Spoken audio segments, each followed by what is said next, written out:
Now, I'm looking at the teacher evaluations, and we're going to do 50%. That's what the governor proposes, that's going to be the judge of whether a teacher is proficient or not.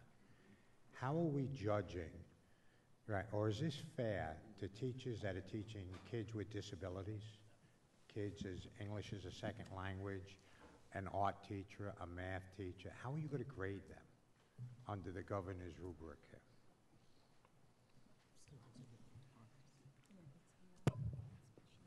I just want to make sure I heard you.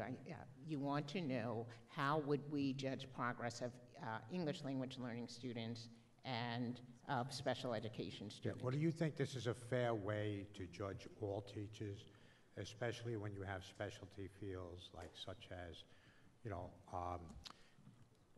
special education teachers, English as a second language teachers, gym teachers? I mean, does this look like a proper way to you to actually grade teachers' performance?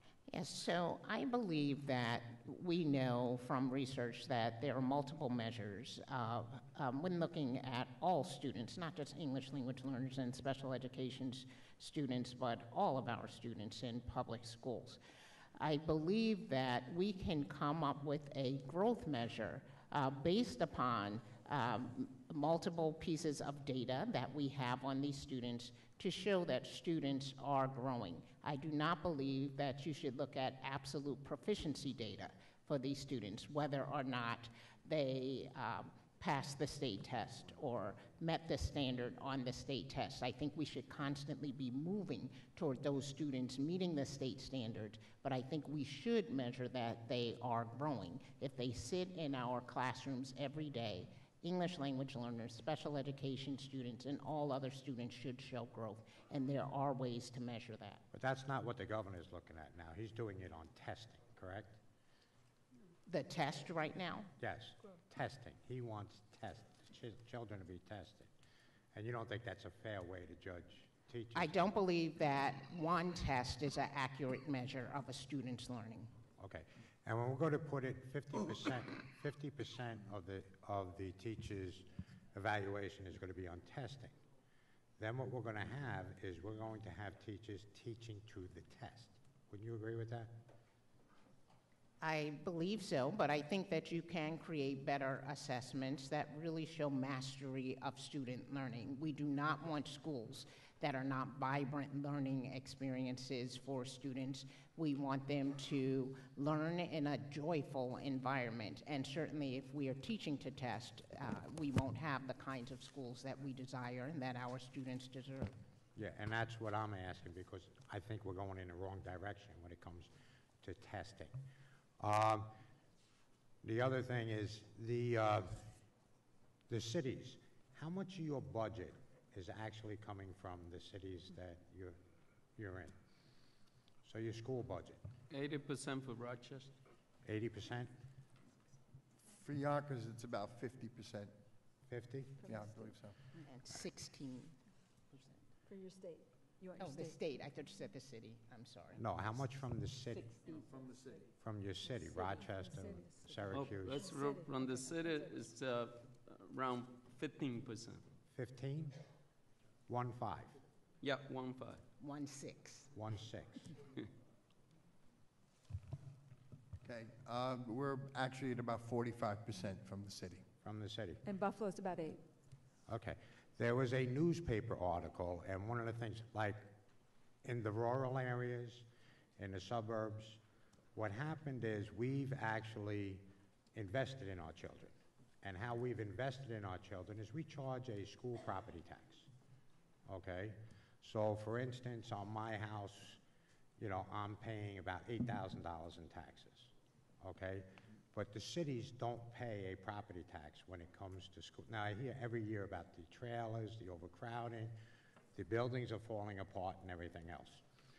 And like I looked in an area where I used to live in Queens, right, that the house was $2.5 million. And their property taxes were under $4,000, all right? Where if we had to pay that on Long Island, forget it, all right? So my question is, wouldn't it be better is if we authorized cities to charge up to a 1% property tax designated just for schools. Would that help with alleviate a lot of the problems that you have as far as being able to pay teachers, being able to fix your schools and everything else? Well, let me just say, when I had my conversation with the mayor of Yonkers, he clearly made me understand that Yonkers is at its constitutional limit for taxing.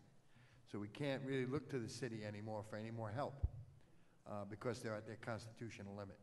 Right.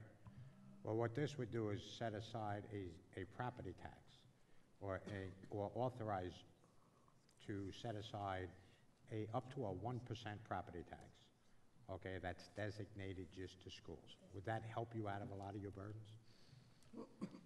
Any additional resources would help. And it would give your communities an opportunity to invest in your children, where they're not afforded the same ability as we are in the suburbs. Right? Okay. I guess are you asking about the maintenance of effort requirement under the current authorization, or an increase in local taxation? No, I actually put in a bill that would allow the cities to be able to charge up to a 1% sales tax that would be Sales tax. designated to the schools. Okay, that's being introduced. And I'm going to be talking to a lot of members about it. But, you know, it just doesn't seem, you know, in the suburbs and the rural areas, we've made investments in our children. We've made investment in our children's education, and we're not allowing the city to do the same thing. So when you have a property that's a two-family house with a garage that's worth $2.5 million, okay, and the property tax there in the city is under $4,000, as where if I can have a little ranch on Long Island and I'm paying $8,000 to $10,000, because we've invested in our children. So, you know, it's just something, because every year all I hear is the trailers, the schools are falling apart, we can't afford to pay teachers, all right? We're in the same rut. So all I'm asking is that would be something that would help you get out of your rut, a 1%. Okay, thank you. Thank you.